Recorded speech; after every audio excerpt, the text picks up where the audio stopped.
keep Liberia safe forever. So open up your heart, let the unity begin. Love is all we need to make it stand. Let's cultivate one another, learn to live together as brothers and sisters. Without togetherness, we won't have no peace of mind. Unify and have a peaceful home. Sweet Liberia, land of liberty is our home. Keep it standing. This is the one and only home that we have. Sweet Liberia, this land of liberty is our home. Let us keep it standing. It's the one and only home that we have. Oh, sweet Liberia, love is all we need to make it stand. Unify and have a peaceful home. Change is all we need to make it stand. Let's unify and have a peaceful home. Sweet Liberia, land of liberty is my home. And let us keep it standing. It's the one and only home that we have. Say sweet Liberia, this land of liberty is my home. Keep it standing. This is the one and only, the one and only, the one and only. Sweet Liberia, love is all we need to make it stand.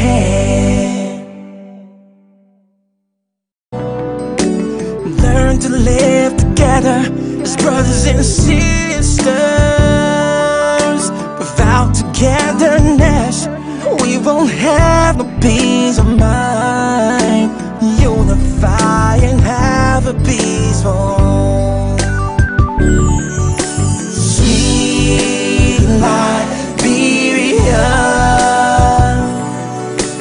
land of liberty is our home. Keep it standing. This is the one and only home that we have. Sweet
particularly through these TRC activities, so that we can correct our grave mistakes, change our ugly ways, including our proclivity to blossom in hypocrisy, hate, envy, discrimination, and simple stealing.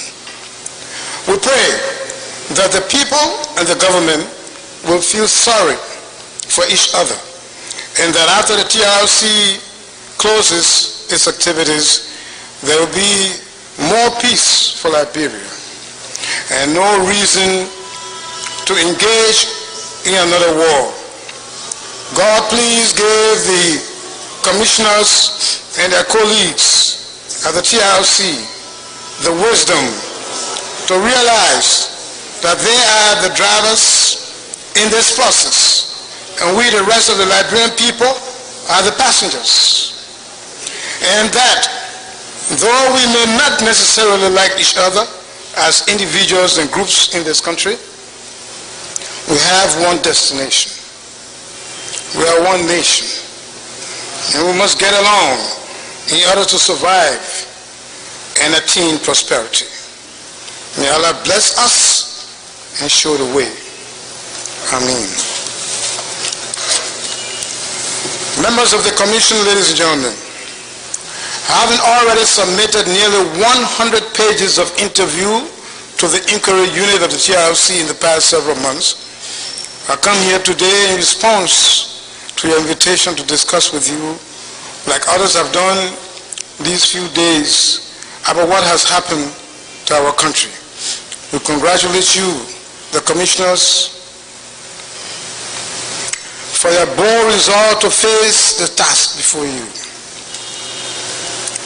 My recollection and reflections here today are done partly within the framework of my humble and very limited academic exposure in Liberian and American universities through the obtaining of a bachelor degree in economics, a bachelor degree in law, a master degree of law in international legal studies, a doctor of juridical science candidacy, a master degree in journalism and public affairs, and the pending conferral of a master degree in international relations. My recollection and reflection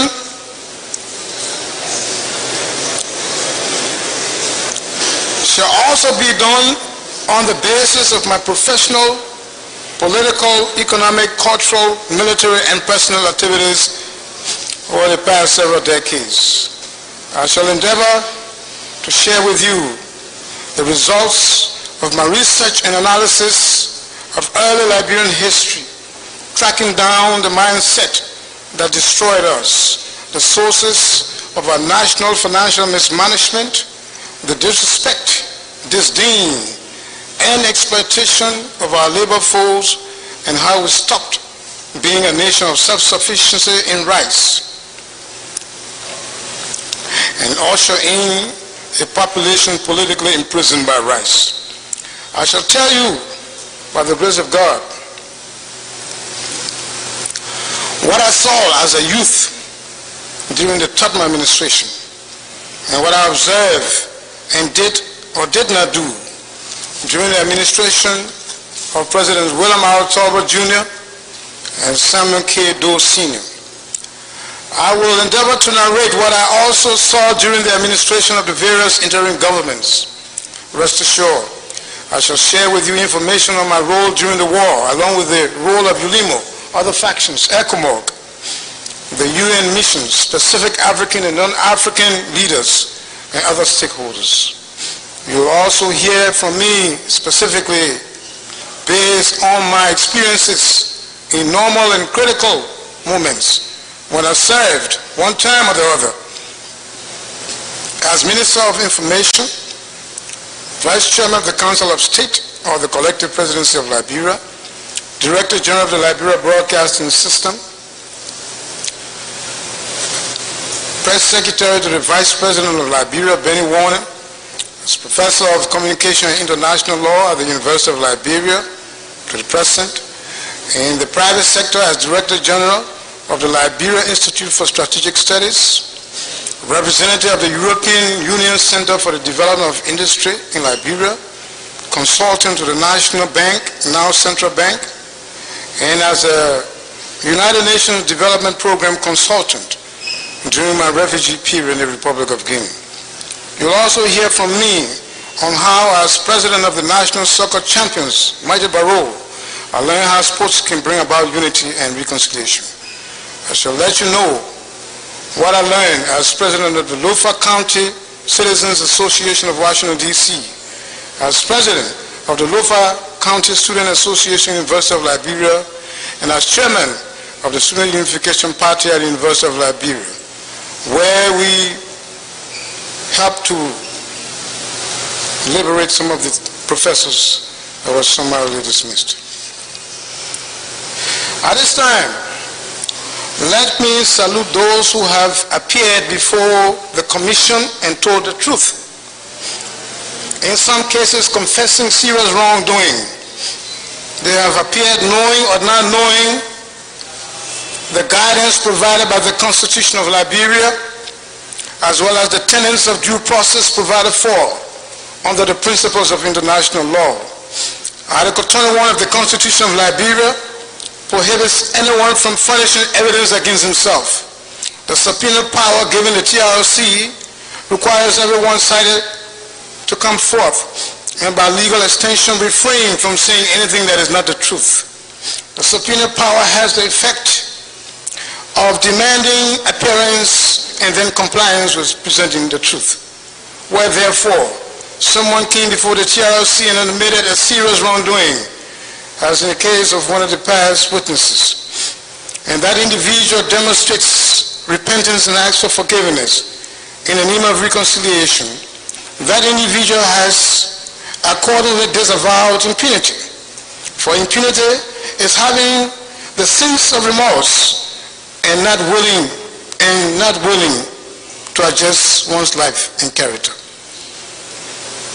It must be presumed by operation of substantive law that the confessor relied on the genuineness of the surety, that the confessor was aimed, confession was aimed at truthful reconciliation and nothing entrapping. Like those who have appeared before me in recent days, I come here today realizing that the purpose of the gathering is to tell and hear the truth about the events that have given the type of nation state we have today.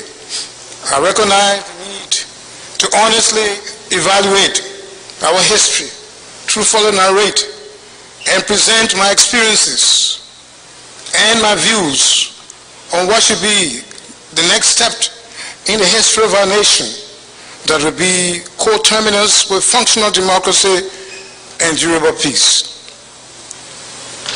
If you hear your name or the name of your family in my presentation in an unfavorable way, please accept my regrets. For it is not personal, nor is it based on hate. These are just factual, historical accounts. Let me now move on with some brief encounter with early Liberian history, where we have identified factors of psychosocial disequilibrium, a serious disconnect between the mindset and the society as the most important root cause of the problems Liberia faces today. Our early history. The escape from racial subjugation in the United States and the subsequent constitutional caveat that helped to prevent white people from ruling Liberia was an achievement of those Liberians who came from overseas. Unfortunately, the early victory did not translate into the preservation of African values in Liberia, nor did it see the unrestricted application of the tenets of democracy that we should have experienced in the United States. The free black people who originated and founded the first African republic in the midst of the European scramble for Africa, ironically elected to pursue an attitude of skin color, cultural and religious discrimination. They excluded whites from citizenship, which was understandable under the circumstances, but then confined the benefits of a democratic constitution to only a few. The parameters of the settlers' universe for citizenship simply excluded the indigenous. We should have followed the vision of reconciliation and population integration propounded by founding fathers like King Sao Boso, otherwise known as Chief Boswan, Chief Zanga, erroneously called Chief Bob Gray, Edward Wilmer Blyden, and Benjamin J.K. Anderson. Yes. Firestone, for example, in Liberia, could have been a robust base for transforming our land and our indigenous manpower into skilled participants of manufacturing. Only if we had followed the patriotic stance of men like Edwin Barclay and Louis Arthur Grimes, who legally questioned leasing of 1 million acres of Liberian land for the exploitation of cheap raw material and labor without a caveat for the production of rubber products. Sao Boso was leader of the Kondo Confederacy, which covered northern and western Liberia before the arrival of the settlers. The king, who was Madingo and Muslim, was the leader that came from his capital of Bopolu to Monrovia to reconcile the settlers and the indigenes in the area, telling them to consider each other as members of one African heritage. Sao Boso earlier led a combined army of Mandingo, Loma, and Bandi warriors from Upper Lofa to establish a safe security corridor for traders and travelers along the highway between Lofa and the coastal areas by way of present-day Bapolu County. When the Truth and Reconciliation Conference was held in what is today Vytown in Monrovia, dealing with the conflict between the settlers and the Day Bassa people, the various representatives, no doubt, drew on the moral teachings of their religious background. Sao Boso, being a Muslim, the settlers being Christians, and the Mamba and Bassa people belonging to the African spiritual religion.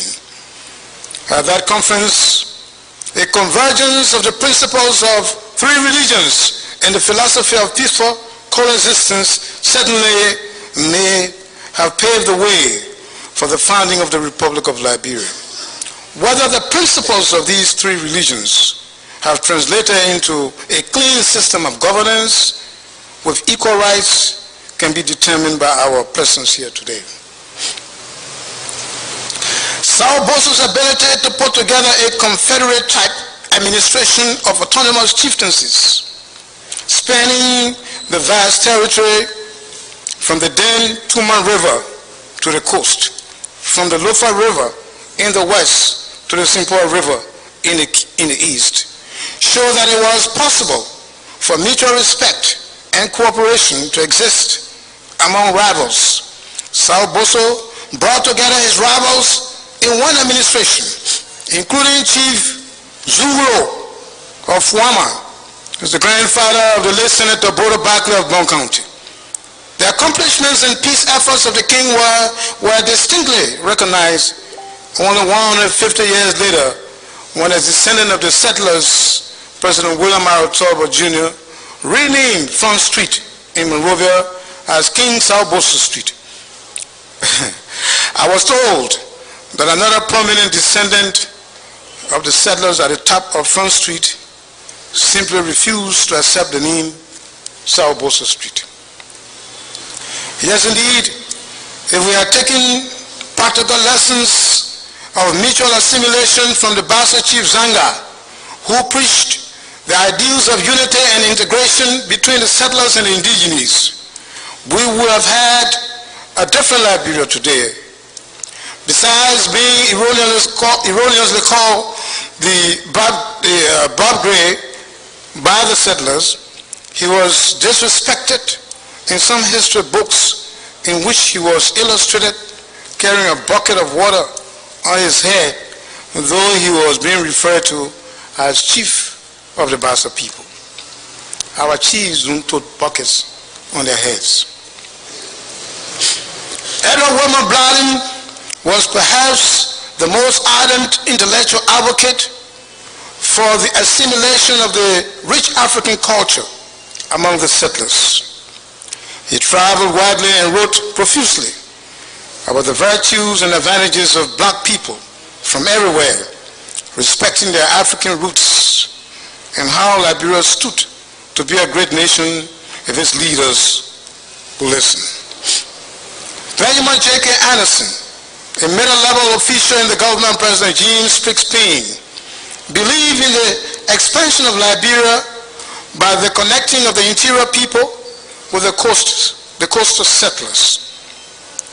With guidance from King Sao Boso's son, Sao Mamalu, B.J.K. Anderson traveled to the western Mandingos in Musadu, when the Mandingo chief Vabulai Dole expressed enthusiasm in becoming part of the emerging Liberia. Anderson was indeed embarrassed on his second trip to Musadu, as he had gotten no serious response from the administration of President Payne in Monrovia about the message of interior integration. As a result, the entire Guinea Forestier region was taken over by the French when they eventually colonized the territory of Guinea. Imagine the population and the resources that could have been added to Liberia then, not speaking of the expanded territory. In yet another historical development, Liberia probably missed a chance to embark on an ambitious mission of integrating not only the settlers and the so-called country people, but also promoting Pan-Africanism and attracting manufacturing entrepreneurship. Followers of Marcus Garvey, the New York-based Jamaican Pan-African activist, said while the American-Liberian administration was giving Firestone 1 million acres of land, they were preventing Garvey from obtaining land to use as a base for the propagation of Pan-Africanism. Garvey founded the 1916 United Negro Improvement Association, UNIA, that canvassed for massive migration of blacks back to Africa as part of the process of liberating the continent from colonial hold. The campaign did not go down well with France and Britain, leading to their complaint to the United States and the Liberian governments. Garvey chose Monrovia, capital of the continent's only republic, in 1920 as the ideal place for Union headquarters. He was preparing to carry at least 25,000 members of his organization, mostly black Americans. Garvey told the Liberian government he would raise up to $2 million to liquidate the country's troubling debt to the West. In exchange for the establishment of the Union base, the government of President Charles D.B. King banned Garvey from coming to Liberia, accusing the Union of preaching racial hatred. Marcus Garvey in turn accused the American-Liberian leadership of treating the majority indigenous population as slaves on their own soil. Recognition of the interior population. When the settlers' government attempted to focus on the usefulness of the interior population, it had already taken some 80 years since independence in 1847, and yet that recognition had nothing to do with citizenship or democracy. The Firestone Corporation of the United States had arrived. Rubber plantation is labor intensive, and if the cost of the workforce is cheap, that's a core motive for the choice of the investor who goes to a developing country. With the right and privilege to cultivate up to 1 million acres anywhere in the country, the concessionaire had to have worries about the problems of finding, recruiting labor, and then deal with the rights of the inhabitants of the land that is to be cultivated. That is, if there were a legal system based on the rule of law and adhered to international law. The labor requirement of Firestone and later the scandalous Fernando Po labor contract laid at the bottom of the new interest to the interior population. Firestone fought for and got agreement to require the Liberian government to encourage, support, and assist the company to secure and maintain an adequate labor supply. The Liberian government appeared confident in executing this phase of the contract, relying on the indigenous population. The British replacement with an American commander of the Liberian Frontier Force could not have come at a better time. The Liberian Frontier Force, which is the National Army of Liberia, was unsparingly used to not only quell ethnic uprising under the British commander, Major Cradle, but was also used to exact taxes out of the rural population. The new American commander had proven he could mimic his British predecessor in wielding excessive power in Liberia, but with absolute loyalty to America. Besides using the LFF, the previous administration president Arthur Barclay, excuse me, let me get rid of the phone.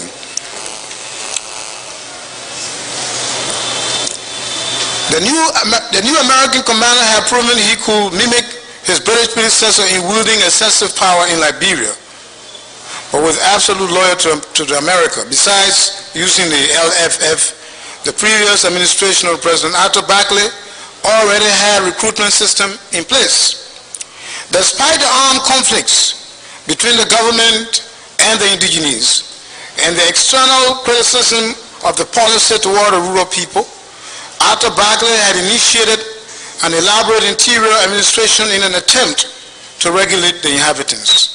That was 1912, about a decade before the event of Firestone.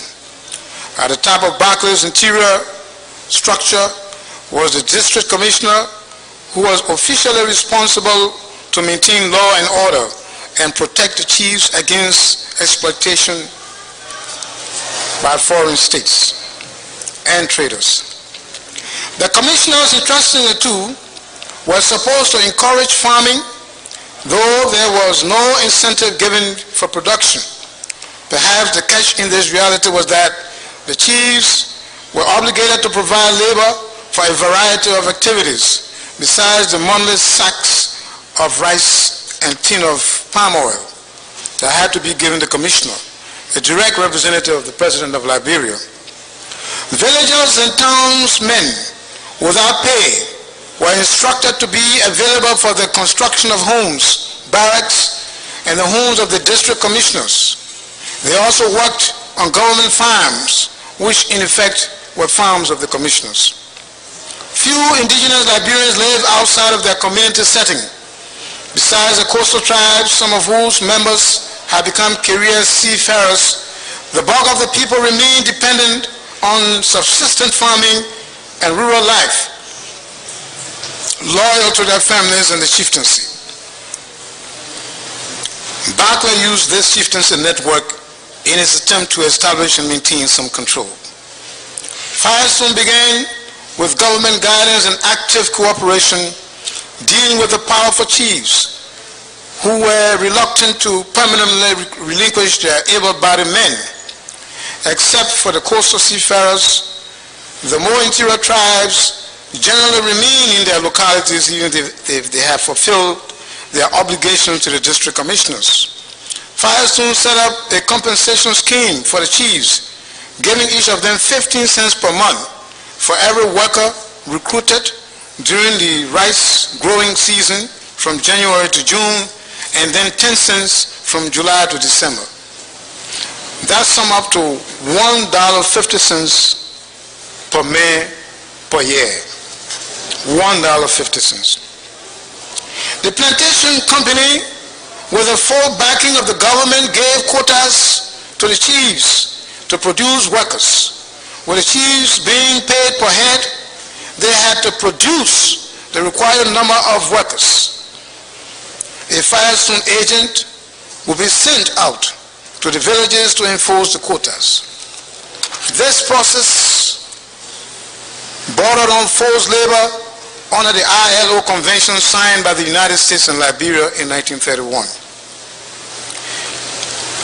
In less than a decade of the 1926 signing, Firestone had become the nation's highest employer, with about 10,000 employees. That number increased to 25,000 from an estimated national population of 2.5 million people of Liberia in 1946. The number remained steady, hovering around 20,000 in the 1950s. Insufficiency of rice production. The net effect of forced and voluntary labor transfer to Firestone and Fernando Po dramatically reduced the production of rice, the nation's staple food, especially among the indigenes at the time. The Liberian hinterland no longer had the manpower, even if subsistent, to produce rice in quantities that would prevent importation. The problem became grave as more indigenous inhabitants moved into the wage sector, comprising of other rubber concessions, and later American, European concessions that mined the nation's iron ore. Firestone was importing rice now and supplying it to its employees at subsidized price, further attracting labor. By 1947-55, Liberia had become absolutely ceased to be self-sufficient in rice. The planting process had covered 200,000 acres in 1939, and that meant also a massive displacement of tribal communities away from their land. The planting agreement referred to only reserved tribal land that should be spared. Otherwise, it must be assumed that the tribal inhabitants were driven away, though there is no evidence of any unrest arising out of the interaction. Land was acquired within tribal tradition by several means. A, conquest. B, voluntary submission to a superior lord. C, donation. D, abandonment or negligence. Or E, by purchase, which was a comparatively new custom. No record is available that any of these methods of acquisition transpired between the government and the chiefs. The Fernando Po scandal. Firestone's enthusiasm over the abundance of labor was justified by the Liberian government's guarantee that it would be directly involved in securing workers.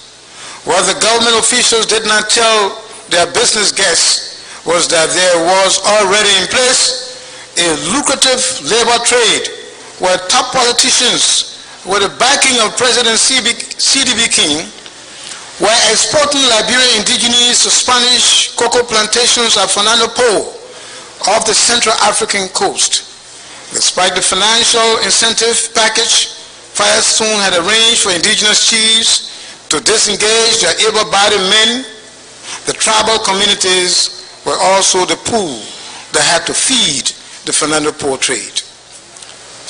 The reality was that the chiefs now had to cater to three categories of labor demand: the government in its Fernando Po operations, Firestone in its plantation activities, and the local needs for road construction and farm activities for district commissioners.